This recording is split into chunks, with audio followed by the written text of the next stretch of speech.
My first treasury of snowy tales. 15 snow-filled stories to melt your heart.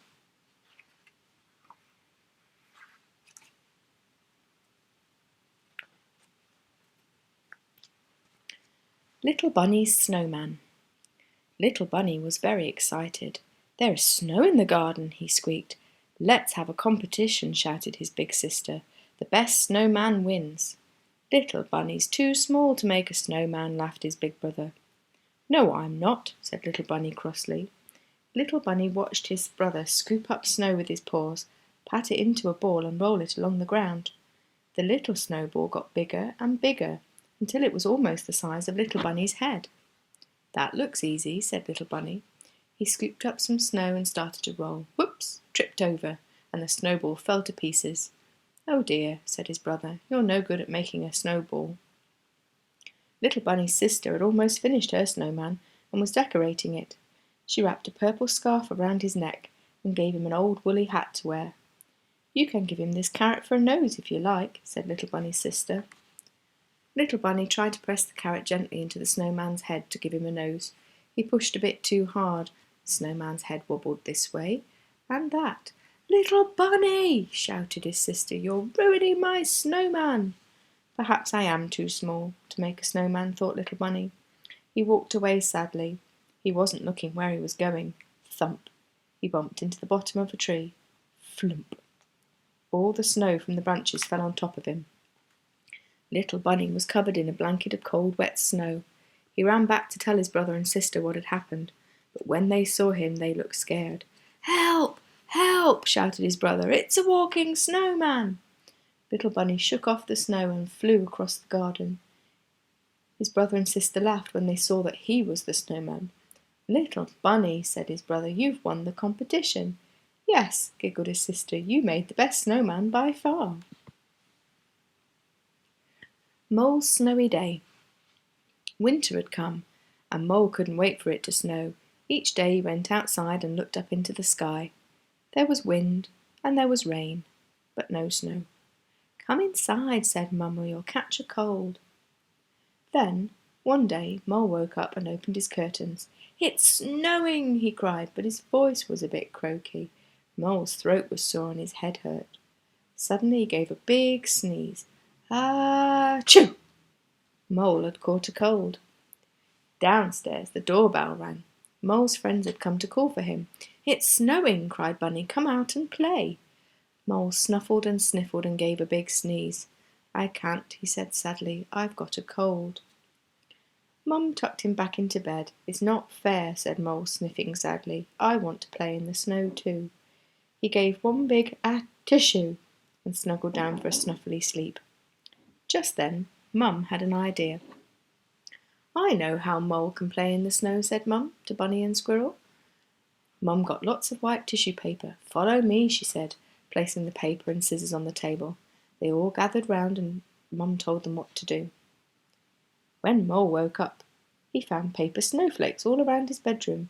"Surprise!" shouted Mum, Bunny and Squirrel. "We made snow for you." Mole felt much better now because it was snowing inside too. "It's double the snowy fun," he cried. Snow Stories. "Let's not build a snowman," Little Bear said. "I've got a much better plan instead. We'll make a snow spaceship and travel to Mars. Let's zoom round the moon and visit the stars." "Let's play snow pirates," Little Bear roared. "We'll go on a snowship with treasure aboard.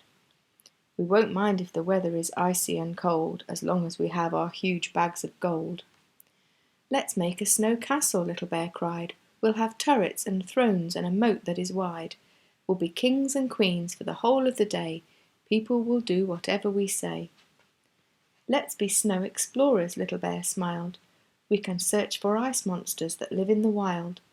We'll look for their footprints and track them again, and tomorrow we'll do it all over again." Winter clothes. Badger couldn't wait to go to the park to play spacemen. "Wrap up warm," said his dad. Badger tried to wrap up warm, but his coat was too small. There were holes in his boots and he could only find one glove. "Oh dear," laughed Badger's dad. "We'd better go and buy you some new clothes." Badger stomped crossly all the way to the shops. He didn't want new clothes. He wanted to whiz down the big slide and pretend he was shooting into a moon's crater. Suddenly it started to rain. "We better get the boots first or your feet'll get wet," said Badger's dad. They stopped at the shoe shop and bought a pair of shiny gold boots. "Can we go to the park now, Dad?" asked Badger. "I want to be a spaceman." "You'll need a coat," said Badger's dad. Badger tried on a shiny silver coat. "Let's get the matching trousers too." They were covered in a pattern of sparkly purple stars. "Now can we go to the park so I can be a spaceman?" asked Badger. "You'll still need some gloves," said Badger's dad. Badger tried on some spotty, fluffy gloves, and then found a pair of sparkly golden gloves. "These ones are perfect," said Badger's dad. Badger mumbled in agreement. "Please, Dad, can we go to the park now?" he asked, running out of the shop. "Wait," said his dad, smiling. "There's one more thing you need." In the toy shop they found a plastic spaceman's helmet. Badger put it on and looked at himself in the mirror. "Wow!" shouted Badger excitedly. "I just look like a spaceman." Badger and his dad finally reached the park. Badger's friends were already there. Swinging on the swings, Badger jumped towards them like he was walking on the moon. "You look amazing," they cried. "Let's pretend the slide is a rocket ship and the climbing frame can be the moon." 3, 2, 1, "Blast off!" yelled Badger as he zoomed towards the slide and into outer space. "Badger looks like a real spaceman," his friends shouted. "I feel like one too," said Badger. "Thanks for my new clothes, Dad." Seal's Icy Adventure. Seal was going on an underwater adventure. She dived into the icy sea with a splash.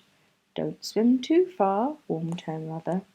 "I won't," promised Seal, but she couldn't wait to explore. Seal saw some tiny lights blinking in the water below. She darted down to take a closer look. It was a group of jellyfish, glowing in the light. They waved hello to Seal with their wiggly tentacles. Suddenly the sea went dark and an enormous whale was blocking the light. Whale waved a flipper. Seal waved back. It was the biggest animal she had ever seen. "I can't wait to tell Mum," she thought. Seal flicked her tail and flapped her fins and carried on exploring. She wanted to find out what lived at the bottom of the ocean. A family of crabs was walking sideways along a craggy crock. They smiled at her and scuttled away, clicking their claws. Suddenly, Seal saw a sunken ship lying on the sand. It was old and dark, and Seal felt a bit scared. Whoosh!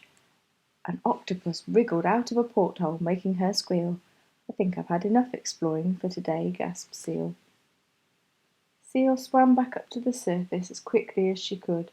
Her mum was waiting for her by the ice hole and gave her a big hug. "I've had an amazing adventure," said Seal happily, "but I'm glad to be home again." I love winter. When winter comes, I play outside because it's so much fun. It's easy to keep warm and snug when you play games and run. I don't mind if it rains because I've got my boots to wear. I jump in muddy puddles and splash water everywhere. If it's icy, I can slip and slide along the path. I pretend I am a skating star to make my brothers laugh. When playtime's over for the day, there's just one place for me. I'm snug and warm inside my house, that's where I want to be. The perfect present.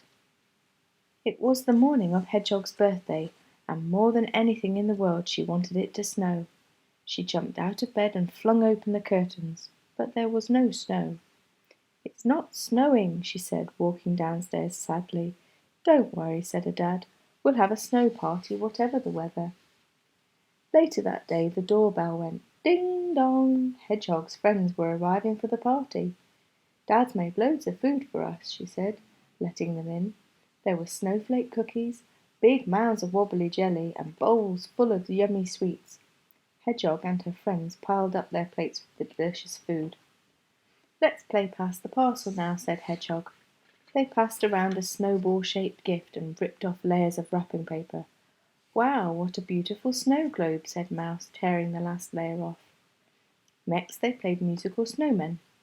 They jumped around them when the music played and stood as still as they could when it stopped. Then Hedgehog's mother brought out the birthday cake. It looked like a snowy forest with white frosting and sugar trees. "Make a wish," called everyone, and Hedgehog shut her eyes, blew out the candle and wished really hard. "What shall we do next?" asked Hedgehog. "We've already eaten all the party food and played all the party games." "Why don't you look outside?" said her dad, with a smile on his face. Hedgehog and her friends ran to the window and looked outside. The garden was covered with a thick blanket of snow. "It's snowing!" cried Hedgehog as she ran into the garden. They had lots of fun making snowmen and throwing snowballs all afternoon. "This is the best snow party ever!" shouted her friends. "I know," sighed Hedgehog happily. "My birthday wish really did come true." The Penguin Games. Little Penguin was practicing for the Snowy Peaks ice skating competition. He slid slowly along the ice, slipped and landed on his bottom with a thump.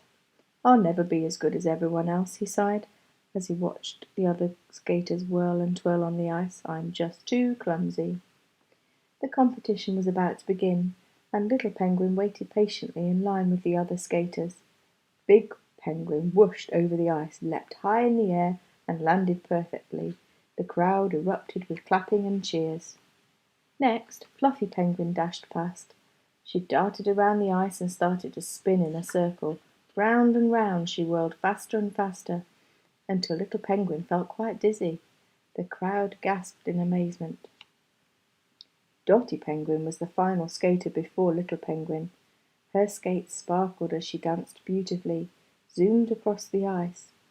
Finally, it was Little Penguin's turn to skate. He stepped nervously onto the ice and carefully made his way to the centre.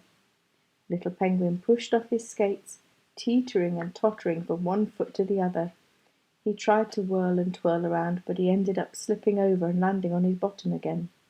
Every time he tried to get up, he kept slipping over. The crowd began to laugh. Little Penguin felt silly. He wibbled to the left and wobbled to the right as he struggled to his feet. "Keep going, Little Penguin," shouted Big Penguin from the crowd. "Your routine is fantastic," said Dotty Penguin, laughing. Little Penguin began to smile. Maybe he wasn't so bad after all. He scrambled to his feet, pulled a funny face, and the crowd roared with laughter. He skated around the rink and pretended to slip over, and then slid across the ice on his belly. The crowd stood up and cheered. Making the crowd laugh wasn't such a bad thing after all. They loved him with his funny routine.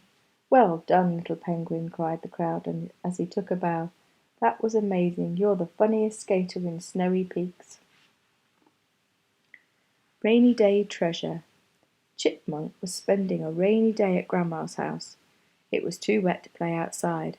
So Grandma said, "Let's have a treasure hunt." Grandma read the first clue aloud. "To find a clue, look in a shoe." Chipmunk scampered to the hall and started to search. She tipped up big shoes and little shoes, rubber boots and fluffy slippers. A piece of paper fluttered to the ground, and she scooped it up. It was the next clue. "Who's in the bath? Try not to laugh," read Chipmunk. She raced up to the bathroom. 2 funny plastic ducks were sitting in the bathtub. Chipmunk giggled as she pulled a piece of paper out of one of the ducks' beaks. "I'm under your head when you're in bed," she read aloud. Chipmunk scrambled into Grandma's bed. Boing! It was very bouncy. Grandma's frilly pillowcases fell on the floor, and Chipmunk saw the next clue. "Look in a trunk, little Chipmunk." She rushed to the attic and searched through a trunk full of old clothes. She found a big flowery hat and tried it on, and a clue fell onto her nose. The final clue said, "Sniff the air well, what can you smell?" Chipmunk noticed a little smell coming from the kitchen. She ran downstairs and saw Grandma holding a tray of warm cookies. "Well done," cried Grandma. "You found the treasure." Winter knitting. Fox's mummy loves to knit. She curls up in her chair. She makes socks and scarves and hats for little Fox to wear. Sometimes the socks are just too big and the hats don't come out right. Sometimes the scarves are just too long. It's hard to get it right. Most of them fit perfectly, and then his mum is done. Then Fox is snugly warm and ready for winter fun. When the garden fills with snow, Fox runs out to play. There, all the clothes that don't fit him, the snowman loves to wear. Sledding trouble. Hoppy Bunny had a brand new sled. It was shiny and green, and she knew it would whiz down the slopes. "Can I come sledging too?" asked Fluffy Bunny. "No," said Hoppy. "No one can ride on my sled except me." Hoppy dragged her sled outside. Cat waved from his garden. "Are you going sledding?" called Cat. Hoppy nodded. "Can I come?" "No," said Hoppy. "You don't have a sled, and I'm not sharing mine." When Hoppy reached the bottom of the hill, she saw Mouse. "Can I help you pull your sled up to the top?" asked Mouse. "Then we can zoom down together." "No," said Hoppy. "I want to ride by myself." Hoppy dragged her sled to the top of the hill on her own. It was hard work with no one to help her. She reached the top of the hill and turned the sled to face the slope. All of a sudden the sled began to slide down the hill all by itself. "Oh, no!" cried Hoppy as she watched the sled whiz away. She began to run down the hill after it, but she slipped and tumbled in the snow. She came to a stop by her sled near the bottom of the hill. Just then Hoppy saw Fluffy playing in the snow with Cat and Mouse. They were having lots of fun. Hoppy felt sad. "Sledding's no fun on my own," she said. Hoppy jumped on the sled and slid down the hill to where her three friends were playing. "I'm sorry I didn't want to share," said Hoppy. "Do you still want to come sledding?" "Of course we do," they said together. The friends raced to the top of the slope. Hoppy and Fluffy sat on the sled and held on tight as Cat gave them a push. The friends spent the whole afternoon having fun. They took it in turns to pull the sled up the hill and down again. Hoppy was so glad she finally decided to share her new sled, and her friends were too. Frosty morning. It was a cold winter's morning, and Squirrel was tucked up in bed. "Let's play outside," said Mum, but Squirrel just snuggled under her covers. "I don't like playing outside when it's cold," he moaned. "Come on, it'll be fun," said Mum. Squirrel finally groaned and rolled out of bed. "There are lots of interesting things to see when it's cold," said Mum. She pointed out a row of icicles hanging from the window sill. Squirrel snapped one off and threw it in the air. "It's an ice rocket," he said as it landed crash on the path. In the rose bushes, Squirrel noticed frosty cobwebs and frozen raindrops hanging from the leaves. They sparkled like diamonds in the sunlight. Squirrel was amazed. "Everything looks so magical," he said, blowing on the cobwebs that glittered and glimmered. "The grass is all spiky and it crunches when I walk on it," said Squirrel. "That's because it's covered in frost," said Mum. Squirrel ran round and round in circles, giggling to himself. "Look, Mum," he said, "I'm making frost patterns on the grass." Squirrel scampered over to the pond. "Wow, it's frozen," he said. He threw some little stones and they skidded across the surface. And then Squirrel dropped a big stone on the ice. "Cool!" gasped Squirrel. It broke the ice with a sharp crack. "Look, the fish can come up for air now," said Squirrel's mother. Squirrel's mother shivered. "I'm cold," she said. "I think it's time to go." "Can I stay out a bit longer, please, Mum?" said Squirrel. "There's so much to see." Squirrel's mum smiled. "I thought you didn't like playing out in the cold." "I don't like it," said Squirrel, laughing. "I love it." Winter in the garden. It was winter in the garden, and Little Mouse was sad. She missed the pretty flowers and the leaves the trees once had. Her daddy knew just what to do. "I've got a plan," he said. He twisted lights round branches and put lanterns by the shed.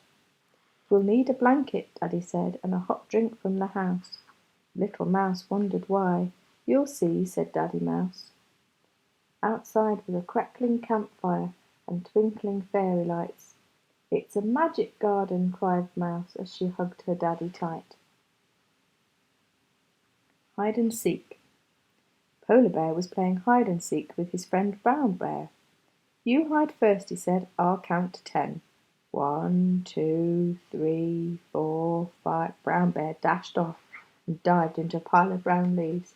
6, 7, 8. 9, 10. Coming, ready or not. Polar Bear looked everywhere for a long time, but he couldn't find Brown Bear anywhere. Where are you? He called. Boo! Here I am, cried Brown Bear, jumping up. Next it was Polar Bear's turn to hide. He scrabbled under a big green bush. Brown Bear finished counting and spotted her friend right away. Found you, she said. That was too easy. You can have another turn. Brown Bear shut her eyes and started counting again.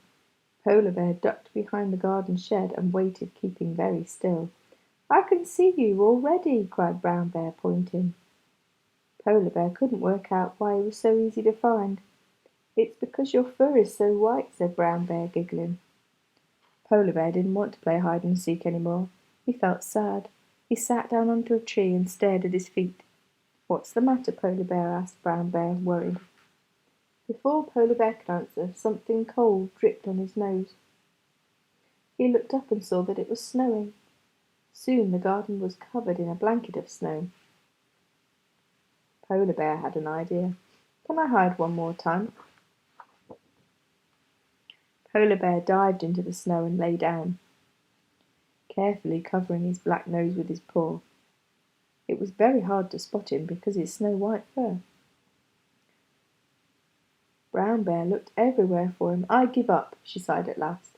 When Polar Bear sprang out, Brown Bear was so surprised that she fell over. Her brown fur was covered in snow, and she couldn't help laughing. Now I'll be good at hiding in the snow too, she said.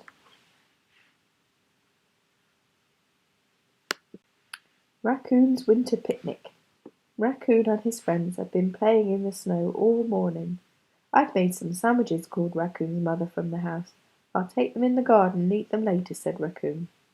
It's too cold to eat outside, his mother replied, but Raccoon wasn't listening. In the garden, Raccoon said, Let's build an igloo to eat our lunch in. His friends made bricks out of snow and helped Raccoon pile them one on top of the other. When the igloo was finished, the friends all crawled inside, and suddenly they were all very hungry.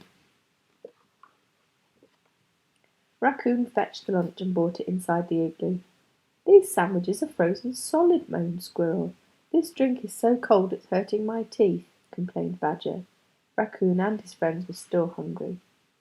Raccoon's mother looked into the garden. Come into the house, she said. I have a surprise for you. She'd made a fort out of blankets and chairs and cushions. Hooray! Shouted Raccoon and his friends, dashing inside. I think the best winter picnics are indoors, said Raccoon's mother with a smile on her face. The friends scrambled under the blankets and found a new plate of sandwiches and drinks waiting for them. Thanks, Mum, said Raccoon, slurping his juice. I think you are right.